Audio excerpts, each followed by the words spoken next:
तो स्टार्ट करते हैं अपनी मैथ की क्लास, जो कि रहेगी हमारी 22 नवंबर की फर्स्ट शिफ्ट। और इसमें सॉल्व कर रहे हैं हम दिल्ली पुलिस के लास्ट ईयर के PYQ। ठीक है, तो क्वेश्चन नंबर फर्स्ट से देखिए, ये आपका रहेगा SW। ठीक है, तो ये सिंपल क्वेश्चन था, तो आप लोग खुद इसको करके और इसका आंसर कमेंट करिएगा। क्वेश्चन नंबर सेकंड से स्टार्ट करते हैं अपना। यहाँ पे दे रखा है चक्रवृद्धि। चक्रवृद्धि ब्याज की वार्षिक दर ज्ञात कीजिए जिस पर 3 वर्ष की अवधि में 2400 की राशि इतनी हो जाती है। यानी कि पहले आपको प्रिंसिपल दिया और फिर दिया आपको अमाउंट। ठीक है, तो यहाँ से हम प्रिंसिपल और अमाउंट का रेशियो निकाल लेंगे। प्रिंसिपल दे रखा है 2400 और अमाउंट कितना है 3650.10। पॉइंट हटाएंगे यहाँ से तो ये 0 बढ़ जाएगा। ठीक है,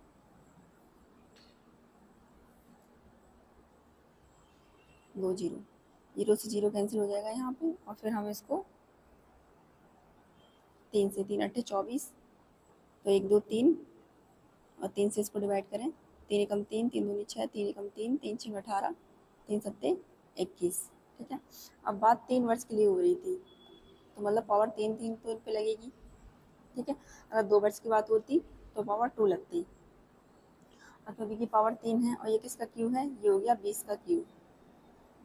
ठीक है, अब बात करें इसकी, ये किसका होगा, तो देखो 20 से तो ये ज़्यादा का होगा। अगर हम 21 की बात करें तो लास्ट में यूनिट डिजिट बनानी चाहिए। 22 की बात करें तो लास्ट में यूनिट डिजिट 4 आनी चाहिए, तो 22 गुणा 22। ठीक है, तो 4, दो दूनी 4। अगर 23 की बात करें तो यहाँ से हो जाएगा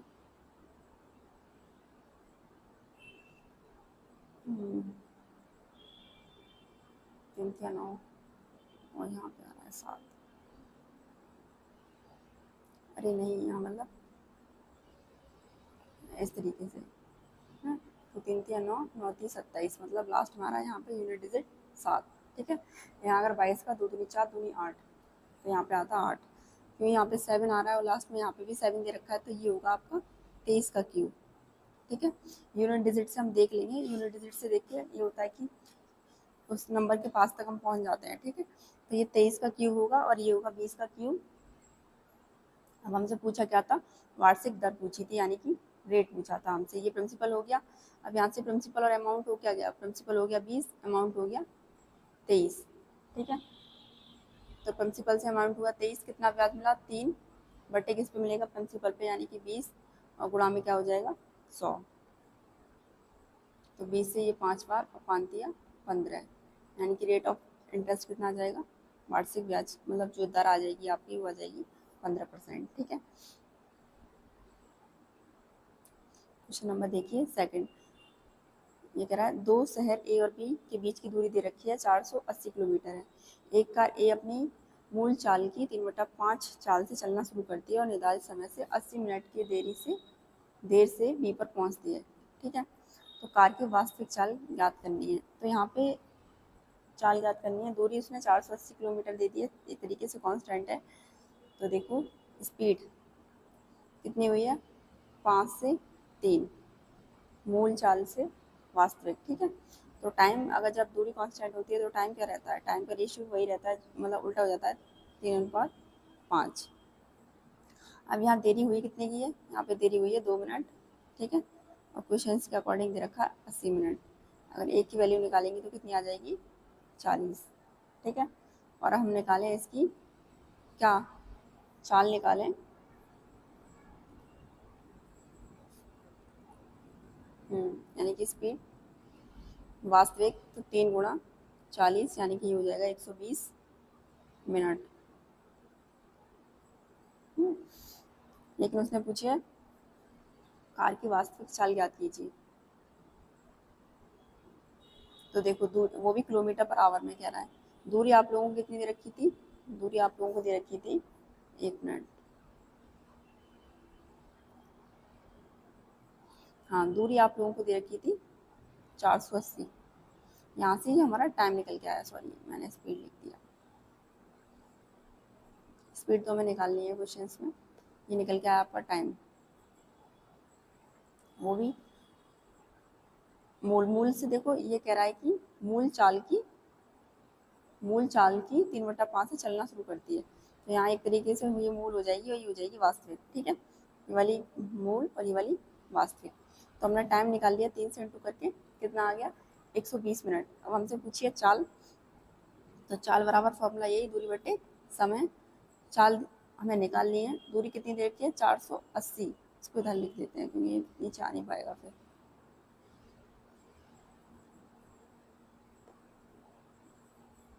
480 लेकिन किस में दे रखी है, किलोमीटर में दे रखी है, ठीक है। अब टाइम जो हमारा निकल के आया वो किस में निकल के आया, मिनट में निकल के आया। तो इसमें 60 से गुणा और कर देंगे, ठीक है, 0 से 0 कैंसिल, 4 12 से 4 बार ये, अच्छा 24, यानी कि 240 किलोमीटर पर आवर। तो ऑप्शन फर्स्ट इज राइट हो जाएगा। आगे क्वेश्चन नंबर 4 देखिए, एक दुकानदार ने अपनी वस्तुओं पर उनके क्रय मूल्य से 65% अधिक मूल्य अंकित किया और 35% की छूट दी। उसके लाभ का प्रतिशत आपको ज्ञात करना है कि कितना लाभ हुआ उसे, ठीक है। तो यहाँ से देखिए सी पी मानो पहले तो कि 100 है, ठीक है, और एम पी कितना हो जाएगा, यहाँ पे क्रय मूल्य से 65% अधिक मूल्य पर अंकित किया, यानी कि ये हो गया 165। अब यहाँ से एस पी निकाल लेंगे, तो 165 पे इसने 35% की छूट दी है, तो यानी कि ये रहा होगा 65/100। काटे 5 से तो 13 बार, और ये कितनी बार 20 बार, फिर 5 से काटो ये 4 बार, और ये कितनी बार 5 15 यानी कि 33 बार। अब यहाँ आ गया 33 गुणा 13/4, तो 13 3 39, 4 13 3 39, 4 42, 42/4, देखो 4 एकम 4, ठीक है, 4 एकम 4, ना जाने का 0, 4 7 28, है ना, 0.25 इस तरीके से आ जाएगा। तो एस पी कितना निकल के आया यहाँ से 107.25। अब इसमें हमसे पूछा क्या था, लाभ पूछा था। तो देखो कोई वस्तु हमने 100 रुपये में खरीदी, इतने में बेच दी, तो हमें लाभ कितने का हुआ, लाभ हुआ यहाँ में 7.25%। तो ऑप्शन थर्ड इज राइट हो जाएगा, ठीक है। आगे क्वेश्चन नंबर देखिए 5। जी ने एक योजना में एक्स निवेश किया जो 12% का रिटर्न देती है। अंत में उसे निवेशित धनराशि से 12,000 अधिक प्राप्त होते हैं। तो योजना में उसने कितनी राशि निवेश की।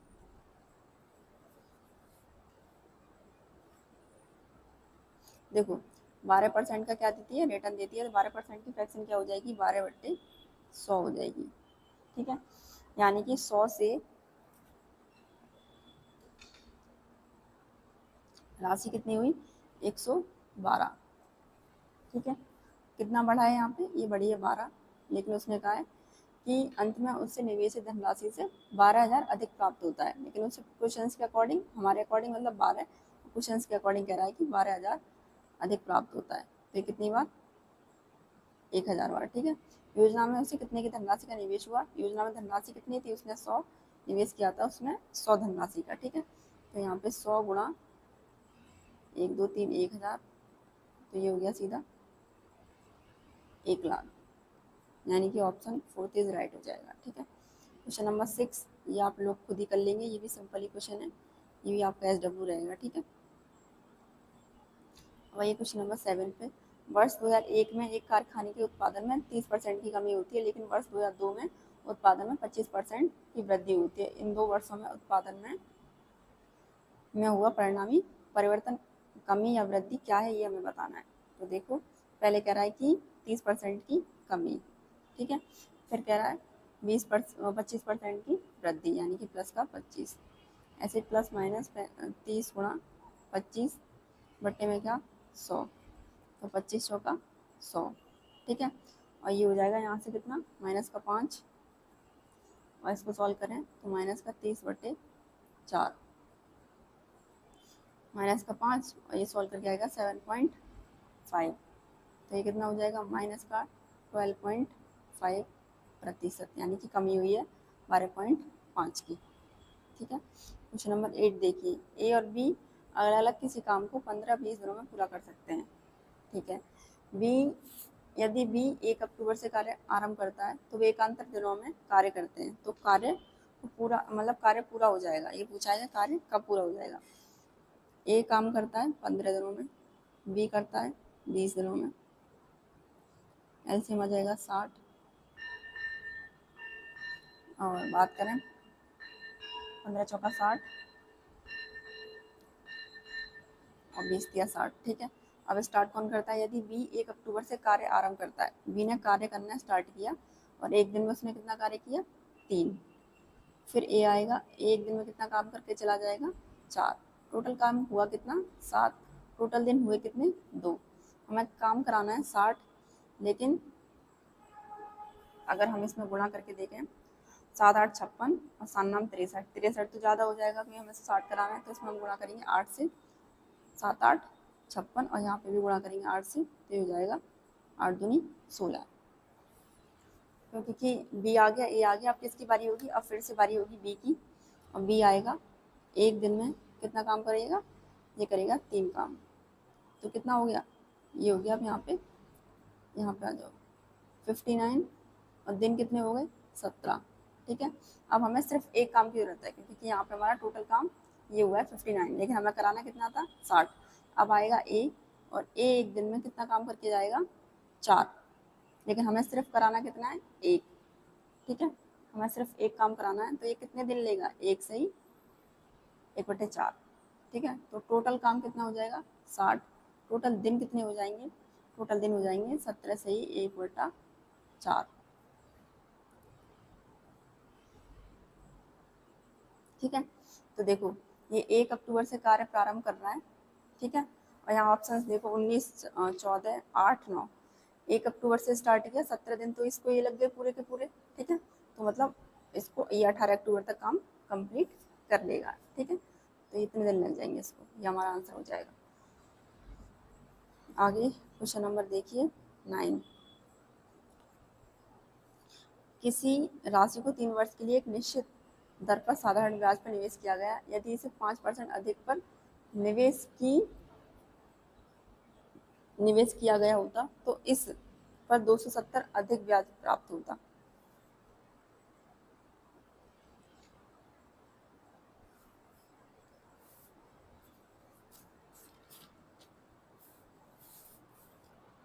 देखो इसको मतलब ये थोड़ा देखा नहीं, सही से नहीं दिख रहा होगा। ये कह रहा है किसी राशि को, यहाँ पे ये जो है ये लिख रहा है किसी, है ना, और ये है निवेश किया होता तो इस पर 270 अधिक ब्याज प्राप्त होता। तो ब्याज कितना प्राप्त हो रहा है? 270, ठीक है। राशि इसने हमसे पूछी है, तो निवेश की गई राशि यानी कि पी इसने हमसे पूछा है, इनटू, ठीक है। टाइम कितना दे रखा है? 3 वर्ष, और रेट कितना दे रखा है? 5%, और बट्टे में कर देंगे हम 100। 5 से काटें तो 20 बार, ठीक है। 3 से काटें तो 90 बार, 9 दूनी 18, यानी कि ये हो जाएगा 1800। तो ऑप्शन फर्स्ट।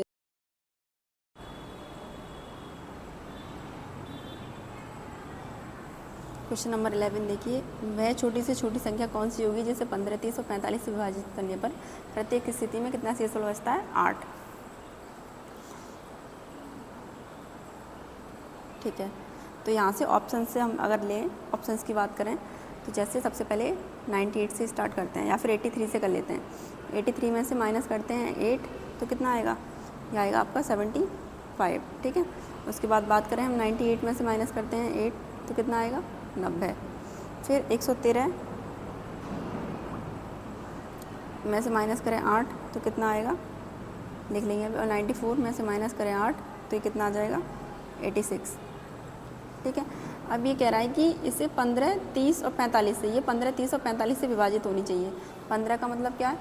कि 5 गुणा 3 से, ठीक है। 30 का मतलब क्या है? 5 गुणा 6 से, ठीक है। और 45 5, मतलब यही 15 गुणा 3, यहाँ पे 3 और आ जाएगा, ठीक है। मतलब सीधी बात है कि 3 से डिजिबल 5 6 30, हाँ 3 से डिवाइड होनी ही चाहिए। तो जैसे बात करें, और कह रहा है कि वह छोटी से छोटी संख्या,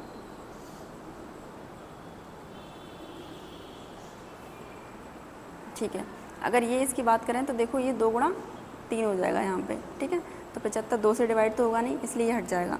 ये 2 से भी डिवाइड है, 3 से भी है, 5 से है, तो 90 सही है हमारा। उसके बाद 86 ये हमारा 5 से नहीं है। और यहाँ पे बात करें हम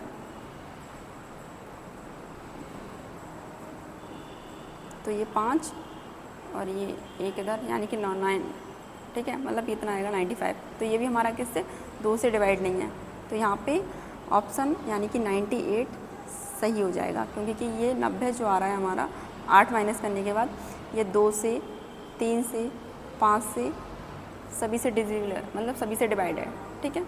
तो ऑप्शन फर्स्ट इज़ राइट हो जाएगा यहाँ। आगे हम बात करें क्वेश्चन नंबर 12 की, तो वह सबसे बड़ा धनात्मक पूर्णांक याद कीजिए जिससे 216, 358, 454 को भाग देने पर क्रमशः अलग अलग ये शेषफल बचता है। यहाँ पे देखो सभी से डिवाइड हो रहा था तो एक ही शेषफल बच रहा था, और यहाँ क्या है कि अलग अलग शेषफल आ रहा है, ठीक है, मतलब हाँ डिवाइड करने पर अलग अलग शेषफल आ रहा है, तो इसको अलग अलग ही आपको करना पड़ेगा। जैसे 216 में से 9 हटाओ, ठीक है, 358 इसमें से कितना 13 माइनस करने की कह रहा है, और 454 में से कितना 17 घटाना है, ठीक है। अलग अलग शेषफल आ रहे हैं तो हम अलग अलग घटा देंगे।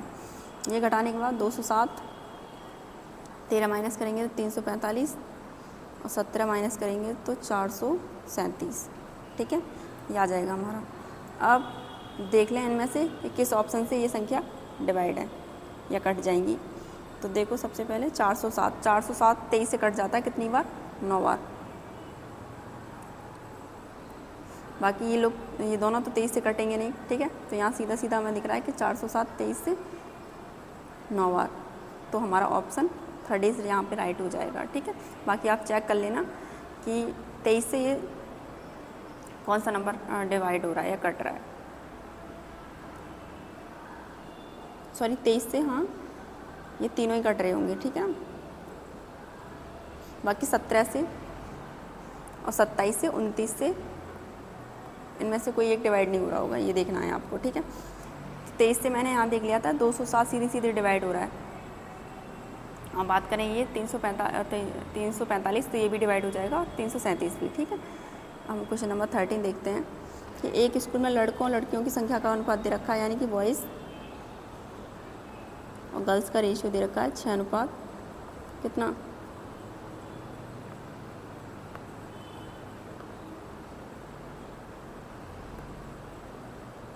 6:5 का, ठीक है। और फिर कह रहा है कि यदि 25% लड़के 36% लड़कियों की छात्रवृत्ति धारक हैं तो छात्रवृत्ति ना पाने वाले विद्यार्थियों की संख्या आपसे पूछिए कितनी है, ठीक है। तो इसको देखते हैं, यहाँ पे 2 जीरो बढ़ा लो पहले तो। अब 25% लड़कों को छात्रवृत्ति मिलती है, ठीक है। तो जब 25% लड़कों को छात्रवृत्ति मिलती है तो इसका 25% 600 कितना 150, यहाँ कितनों को मिलती है 36% को, तो 36% 500 का हो जाएगा 180, ठीक है। ये टोटल हो जाएंगे यहाँ पे 1100। और फिर कह रहा है कि इनको तो देखो छात्रवृत्ति मिलती है, अब हमें निकालना है कि किनको नहीं मिलती, तो इन दोनों को जोड़ेंगे तो कितना आ जाएगा 330 आ जाएगा, ठीक है। तो टोटल है ये 330, यह छात्रवृत्ति मिलती है, इनको मिलती है, याद रखना इनको मिल रही है, ठीक है। टोटल हैं कितने वैसे, टोटल हैं 1100, और गुणा कर देंगे हम 100 से, तो 2 जीरो से 2 जीरो कैंसिल, और ये 30 बार, तो 100 में से 30 को तो मिल रही है, कितनों को नहीं मिल रही 70% को छात्रवृत्ति नहीं मिल रही है, ठीक है।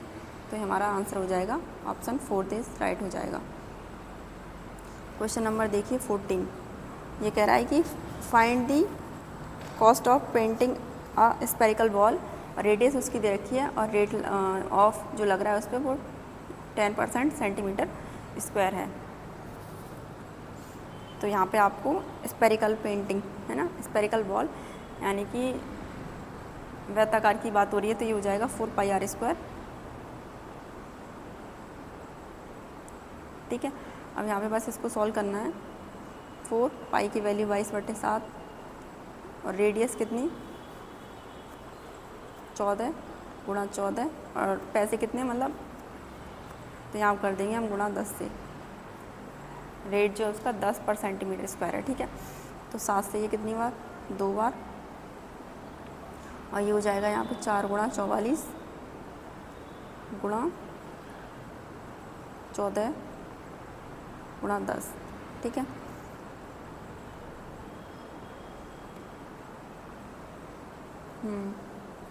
या फिर इसको हम थोड़ा सा और वो कर लेते हैं, हटाते हैं इसको। देखो 22 ऐसे ही रहने देते हैं, ठीक है। 14 दूनी 28 और ये हो जाएगा पूरा 280 गुणा 4, ठीक है। तो लास्ट में देखो 0 तो आना है ही है। उसके बाद 8 चौक 32 और 2 दूनी 4, मतलब इसके बाद जो यूनिट डिजिट आएगी वो आएगी आपकी 4। अगर हम बात करें 8 चौक 4 का गुणा करेंगे 60 में, 8 चौक 32, फिर 2 बचा, 2 का गुणा करेंगे इसमें 2 में, तो 2 दूनी 4, मतलब 04 होना चाहिए लास्ट में। तो यहाँ पे देखो 5 है, 2 है, यहाँ 04 है और यहाँ 05 है, तो ऑप्शन 30 आपका राइट हो जाएगा, ठीक है। यूनिट डिजिट से देख लेना, बहुत सारे ऑप्शन हट जाते हैं, उससे सिंपल रहता है। आगे यहाँ पे पता नहीं क्या नाम दे रखा है, इनकी आय का अनुपात दे रखा है 3:4 है और इनकी व्यय का अनुपात दे रखा है 2:3 है। यदि प्रत्येक व्यक्ति 2000 रुपये की बचत करता है, तो यहाँ पे क्या पूछा है, तो कुल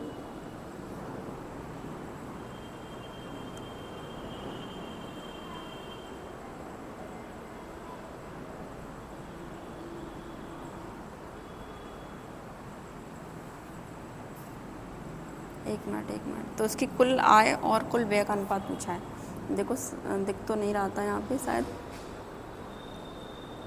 रोम करके या गंगा करके इस तरीके से कुछ दे रखा है, तो यहाँ हम लिख लेते हैं रोम मान के और गंगा मान के, यानी कि जी। तो इनकी इनकम का रेशियो कितना दे रखा है, दे रखी है आपको 3:4, और इनका खर्च का रेशियो दे रखा है 2:3, ठीक है।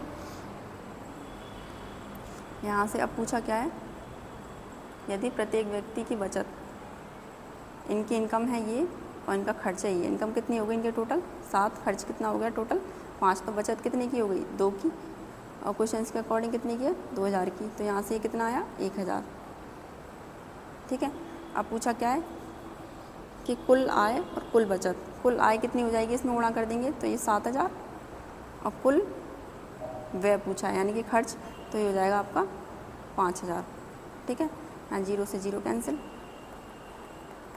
तो रेशियो कितना निकल के आ जाएगा 7:5 का, ठीक है। तो ऑप्शन 4 राइट हो जाएगा।